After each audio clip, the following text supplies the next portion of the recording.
Greetings, friends. You are on the Military Reports channel.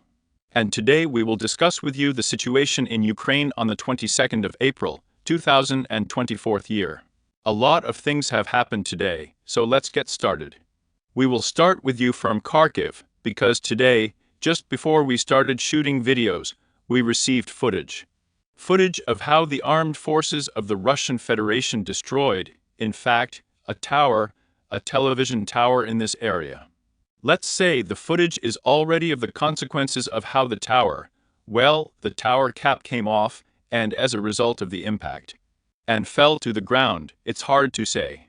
Some sources write that it was a missile strike, some sources say that an air bomb strike is possible.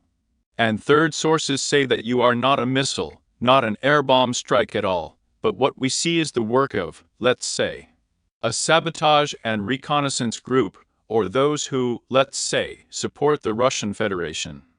That is, what kind of sabotage, say, an operation to blow up a TV tower from inside the city of Kharkiv.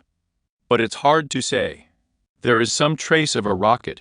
We see it with you, let's say it stretches from the northeast here. It's hard to say. But in any case, whatever it is, the blow is quite accurate, and the blow is actually very difficult to destroy such a tower. Knock it out, get right into its base, and therefore, in general, such towers are used as dual-use objects, both for civilian purposes and for military purposes, and we see that as a result some kind of operation. Perhaps more likely a missile strike, the tower was destroyed, most likely some kind of communication was destroyed. Perhaps some NATO equipment, or perhaps cameras that were used with a good zoom, a good approximation, which were used by the armed forces of Ukraine to control the whole situation. Let's say, to the north in the direction of settlements there are like the Russian border, let's say. In any case, the situation is getting more and more complicated. It's already starting to arrive. The escalation is going on concretely. There is a very serious psychological operation on the part of the Russian special services. They are starting to throw in various Telegram channels, on Twitter, in messages, that they are calling on all residents of Kharkiv to leave the area as soon as possible. Footage is being published. There were at least 2 throw-ins today. I can't say that this is fake, but most likely it is true information, since it was first published, including by the Ministry of Defense of the Russian Federation, that corridors have already been made in minefields on the border of the Sumy Kharkiv region. That is, the Russian Federation has cleared its own mines in this direction. In other words, at least it was information provided by the Ministry of Defense, that engineering units have already been able to create some passages to the border of the Sumy Kharkiv region. That is, there is a serious escalation of the situation. The most serious escalation, the strikes continue to be inflicted by the FABs on the places of concentration of the armed forces of Ukraine, on the points of temporary deployment, on hangars, on everything. In other words, strikes are carried out around the clock, and in general, everything looks as if the Russian army is preparing a really offensive operation. But here, of course, you can complete an infinite number of conspiracy theories, but if you follow the simplest rules there, let's say, if it cackles, and if it's there, let's say it lays eggs there, then it's most likely like a chicken, right? In other words, the situation is similar here. If the infrastructure is destroyed, if the energy infrastructure is repeatedly destroyed, there are hints that civilians should leave Kharkiv. Kharkiv and the Kharkiv region, if there is a stuffing from the Ministry of Defense to mine the border areas there, let's say, then for sure it's a chicken. Yes, that is. The Russian army is probably really planning to start squeezing Ukrainians from this direction with the creation of a sanitary zone. But if we talk about the situation as a whole, of course, this is information, insights that come from the Russian side. If we talk about Ukrainian insiders, then we only have 2, let's say, sources of information that we can rely on, and on the basis of which we can draw some conclusions. The first is the creation of fortifications in the Kharkiv region, and a massive emergency, let's say, creation, so that in the shortest possible time, at least something is stuck, at least something is prepared. And secondly, we receive a piece of information from the head of Ukrainian intelligence Budanov, who says that in general, in the second half of May, early June, there will be the most difficult situation in Ukraine, when something will happen, of course. The details are not distributed, they do not inform us where, when, how they will happen, but it is clearly understood in Ukraine that at the end of the second half of May, after the May holidays, after the Orthodox Easter, the Russian army will begin its greatest offensive. And as far as I understand, that in general, Ukrainians do not know where the Russian troops will attack. That is, what I was initially leading these conversations about Kharkiv to, that in general, yes, information is being received on the demining of the strike and so on and so forth. But there is a certain note of doubt. I see Ukrainians, they are not 100% sure that the main Russian strike will fall on the Kharkiv region. And the thing is, and why, let's say why. On what basis? And the thing is that in general, if we look at the line of contact with you, there is no poke. Everything can fall down from the Ukrainian side, so that you cannot poke where they are, so to speak. Make efforts with a more or less serious army corps. There are several divisions, and perhaps everywhere to organize a breakthrough. Not only in the Kharkiv region. You just look, let's pay attention to the Avdiivka-Donetsk direction, where a huge amount of news continues to arrive about the further advance of the Russian army to the south of Osheratina, and as you can see, we have already updated the map south of the railway. In other words, in general, everyone has absolutely agreed on the opinion and understanding that the southern part of Pristina is under Russian control. A large number of prisoners of war are surrendering. There are. All cartographers, without exception, confirmed the information about the further advance of the Russian army, including the pro-Ukrainian deep state and neutral Syrians and others, including geolocation and confirming the same information.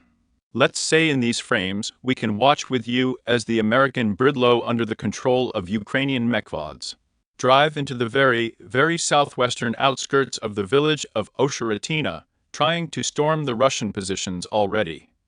In other words, this is obviously 100% proof, confirming that Russian fighters have already been sitting somewhere here in these buildings, that their bakery has already been passed. We see a railway station that has already been passed here. Some Russian cartographers, assuring that the Russian army managed to advance even deeper, even further, already in the central part. At the moment, according to separate Russian sources, battles are already being fought in the central part for the same cement. Say, brick factory, battles are already underway. Fabs are being struck in the eastern part, let's say, with the next use of the heaviest weapons. Strongholds of the armed forces of Ukraine are being carried out and destroyed. That is, if we sum up everything with you as a whole, then at the moment there is a minimum of such control in the queue. Of course, there are disadvantages. We see a colossal breakthrough, a colossal advance. But there are, of course, a lot of shortcomings in this whole story. There are a lot of shortcomings, and the most important shortcomings at the moment we have, let's say, on the southern basis of the Okrutinsky breakthrough, let's call it that. Pay attention to this bridgehead, and the first thing that catches your eye is the elongation of the Russian front. Elongation, and moreover, that to this moment the incomprehensible history with the settlement of Berdik. And according to the latest geolocations, which were published today, there are still fighters from the 147th Mechanized Brigade of the Armed Forces of Ukraine, who are regularly attacked with the use of flame-throwing systems of the sun. A little to the west, there are more shots showing, confirming the control of the next forest belt of a part of Bidacha under the control of Ukraine. And what I'm leading up to, what I'm trying to tell you is that a very narrow corridor supplies the Russian group in the next, which is extremely not such a good practice, let's call it that. And literally today, the most interesting shots have already been published here from the foundation of, let's say, the Okrutinsky offensive, as again, the Ukrainian Brel arrived, the troops landed, Here in the first seconds we see the landing of a large number of troops which immediately occupies the forest belt. Then this Bradley shoots back along the forest belts already under the control of the Russian army. At some point, the evacuation of wounded Ukrainian soldiers begins.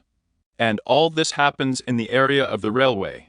That is, if we go back to the map and try to understand what was happening in this video, then, let's say, Ukrainian Bradley drove to this area. Somewhere in this area, Ukrainian Bradley landed troops, who probably established control and landed along this forest belt, let's say a strong point. After that, Bradley drove a little further north to the railway, where they picked up a wounded soldier, and after that, Bradley calmly left the area and headed in the direction of Solovyev and Novobakhmutovka. In other words, we see that in the course of some, perhaps, stabilization measures, the armed forces of Ukraine may have managed, among other things, to restore partial control over, let's say, positions located west of the railway. This whole area is under control. Of course, there, say, pro-Russian sources began to assert that this video is supposedly old.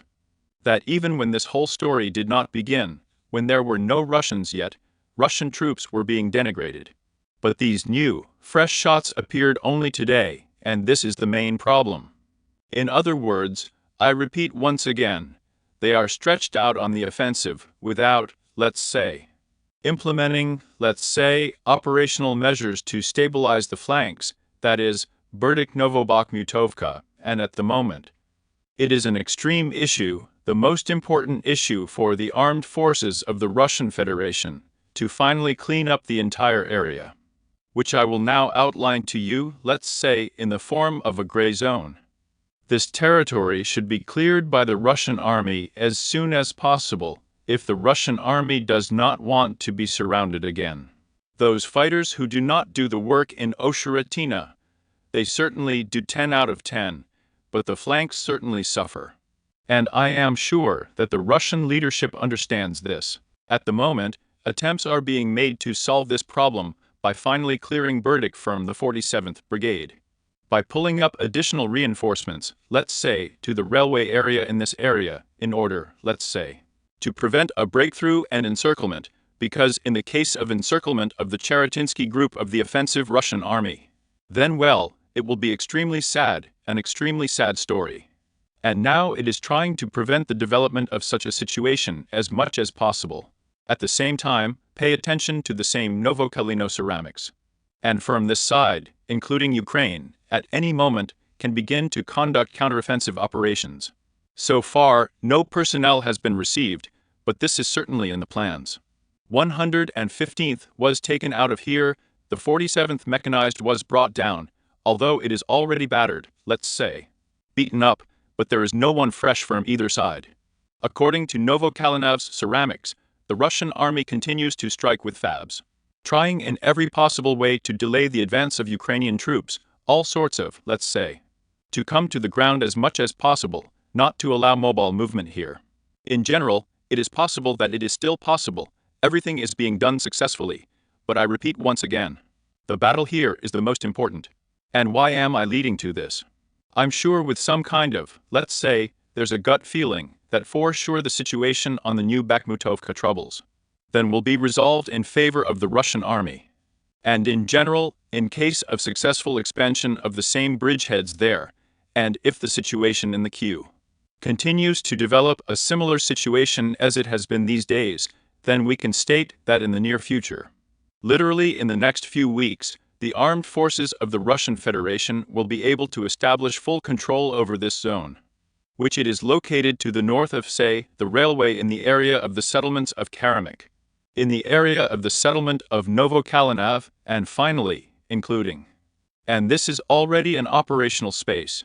This is an operational expanse, and in general, nothing prevents the Russian army from continuing its further breakthrough and further offensive in the direction of Konstantinovka, advancing along the line, let's say, Novobakhmutovka, along the N20 road, bypassing the New York and Dzerzhinskaya ends, it turns out from the west, thereby arranging some kind of boiler and it is here that they send their main forces with the aim of, among other things, cutting the M32 Pokrovsk Highway, then Konstantinovka, reaching this boundary, encircling Torets, New York. And all this turns out to be an almshouse.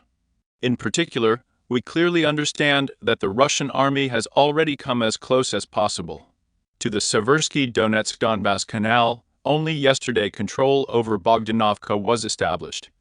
And if we tried to break through the defense here, and in general, the operation is already as ready as possible for this, then we perfectly see the absolute outline of the completion of one of the goals of a special military operation, namely to establish full control over the Donetsk and Luhansk regions, which is not just a necessity there like the Kharkiv sanitary zone. This is the fundamental purpose of a special military operation: to encircle Torets, New York, to take a large grouping from the side of the Yarklok and from the side of Osheretyn to the north, cut the defense, and cut off the supply of the Pokrov with Konstantinovka this route, and here also the north.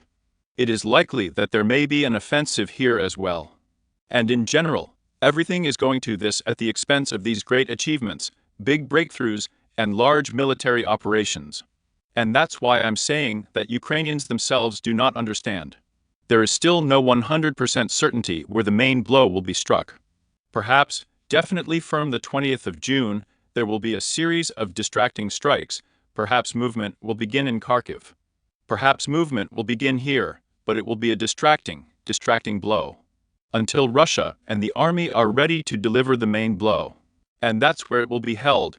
No one knows about it, except perhaps 3 or 4 people, at the very top of the command of the armed forces of the Russian Federation. Everyone is preparing. All the sites are preparing for something.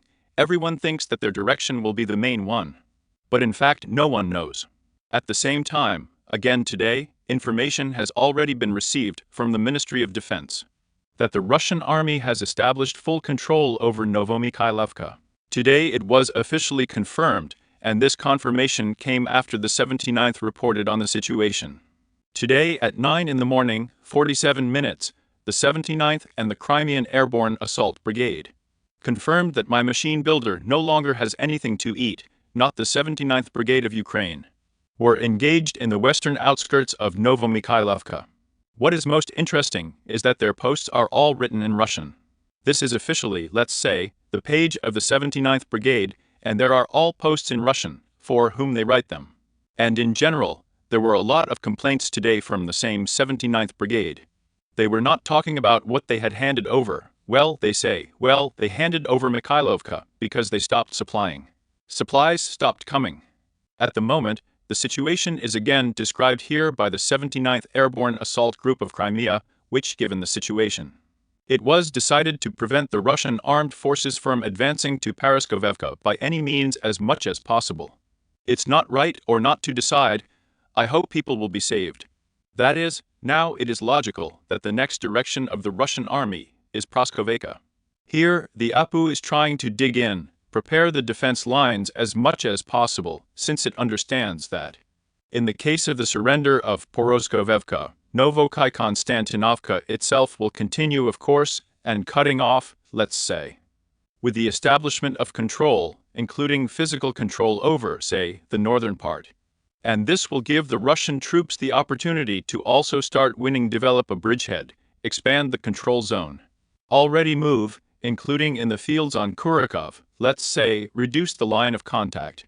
That is, well, in any case, it should be expected in the near future. Among other things, a large number of geolocations and personnel are being received today, confirming, among other things, the advance of the Russian army between Sweet Vodiany Konstantinovka. In other words, the Russian army is also starting to advance, let's say, in this direction, trying, perhaps in the near future, among other things, to establish a maximum zone of control over these fields.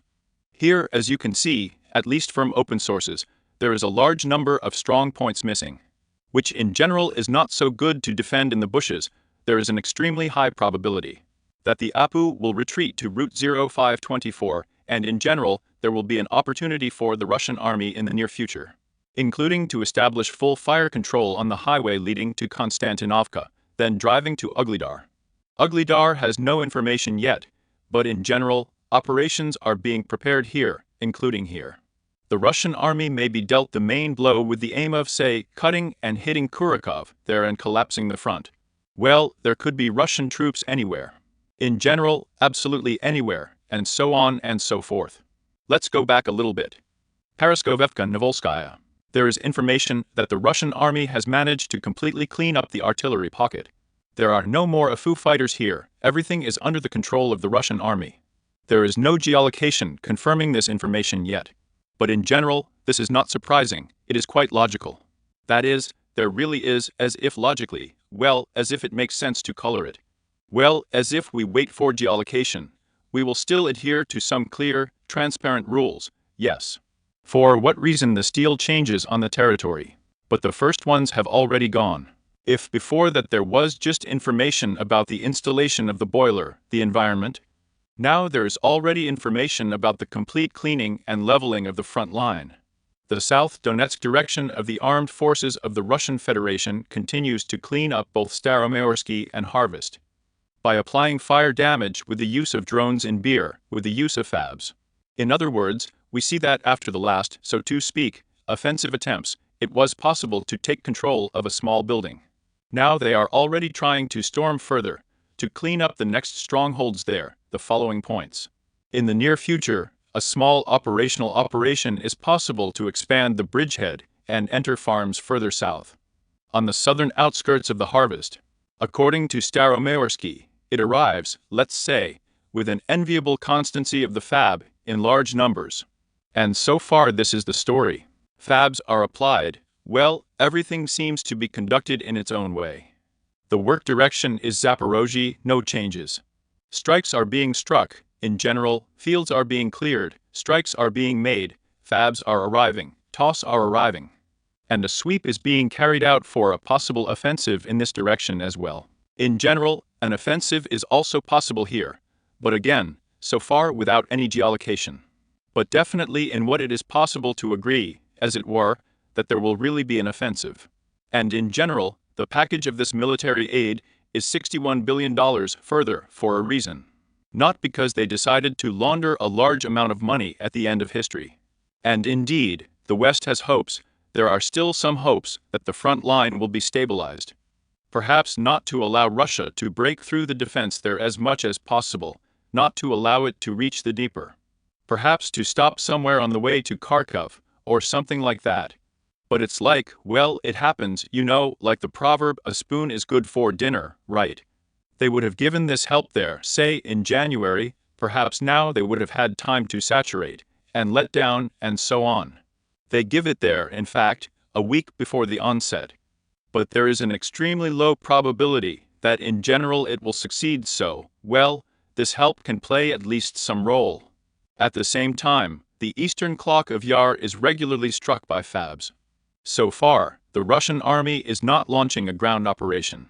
But again, judging based on the fact that in May, in the second half, after the 9th of May, a certain Russian great offensive will begin, including possibly in the direction of an hour in the Yar, then in general. They are also trying to clean up and suppress the positions of Ukrainian troops in the Eastern Bloc.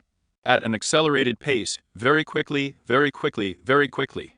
They have established already full control of all crossings in Pedrin. In other words, in fact, we are returning to the very idea that Vostochny is often already in the operational environment in the Yar. The level of losses is very high. Pay attention, this is our Seversky Donetsk-Donbass Canal, this bridge. Here, everything that moves is destroyed. Extremely low chances, a small probability of successfully overcoming this channel, already at least during the daytime. It is possible only at night, and the probability is not so high. The most interesting news comes from the Seversky direction, to be more precise. Russian sources report that during the offensive operation, as of 3 o'clock today, Russian fighters managed to enter Razdulovka and gain a foothold in separate areas in separate buildings. Some of the first buildings, they reportedly managed to establish full control there, let's say, on this terrain. It's all being added so far, plus or minus back and forth, but about the same story. That is, active assault actions, hype have begun. In other words, this suggests that the Seversk direction is also possible as a promising strike, where it is possible to conduct an offensive operation, which everyone is talking about, and here, in fact, Slavyansk already begins after Seversk. Well, that is all of it. In general, this is the shortest possible way to Slavyansk and, let's say, the heart of the same special military operation of the Donbass Arc. This is the shortest way, but an offensive is also possible. Maybe. Therefore, the Klintsy and they do not know where. No one knows, I repeat again. The cleaning of the Apu position along the railway continues. There are daily flying fabs, drones, everything that I think is already in infinite quantity, but without an active phase on Earth. Belogorovka is unchanged. Belogorovka is unchanged, in my opinion. I don't know what will happen here. There will certainly be an assault, but clearly from more advantageous positions. When it is possible to drive up some territory there from the south, Razdalovka, Ivandiivka, excavation. Perhaps Verkhnykamiansk, then another assault may begin. And simply retreat in the forest due to the great risks of being surrounded and meeting, in fact, with those who so long, let's just say, offended, right.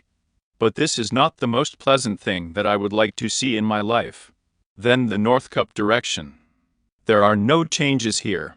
The front is absolutely calm, absolute silence. Separately, counter-battery duels, separately destroyed pieces of equipment without any serious changes there, or a serious situation. There is a lot of news about Kiev. Zelensky is glad to have a large number of weapons. As soon as he signed the law on weapons, he immediately said that there were still not enough weapons, more was needed. Zelensky continues to frighten Western countries that after the fall of Ukraine, if this happens to anyone, Russia will certainly launch an offensive against the Baltic countries, because there, well, that's how it is. But in general, as it were, the situation is as negative as possible. Although today we received information that in the near future, a bill will be submitted to the Rada. That demobilization will be carried out in 2025 year. It's a little psychological trick, you know. In the 25th year, everything will be over, everyone will win there, everyone will win, and it will be possible already. That is, according to the plans, let's say, according to this law, in the plans of our logic, that in the 25th year, demobilization will be carried out, respectively, the end of the war. There is certainly a victory in this regard. Well, let's see. The 25th year is far away, but in general, such a sweet pill for some, let's say, waiting for this whole story to end. In Russia, what is important for him to note? That the improvement of the geranium disembodied is continuing. Today, information was received that he is trying to increase the combat unit from 50 to 90 kilograms.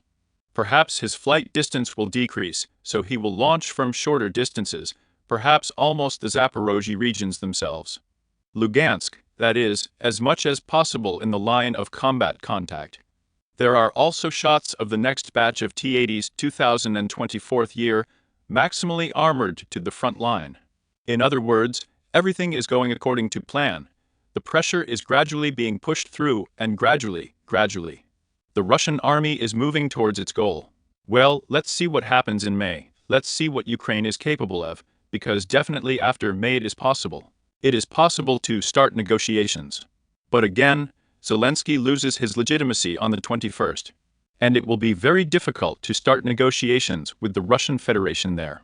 And that's it, dear friends.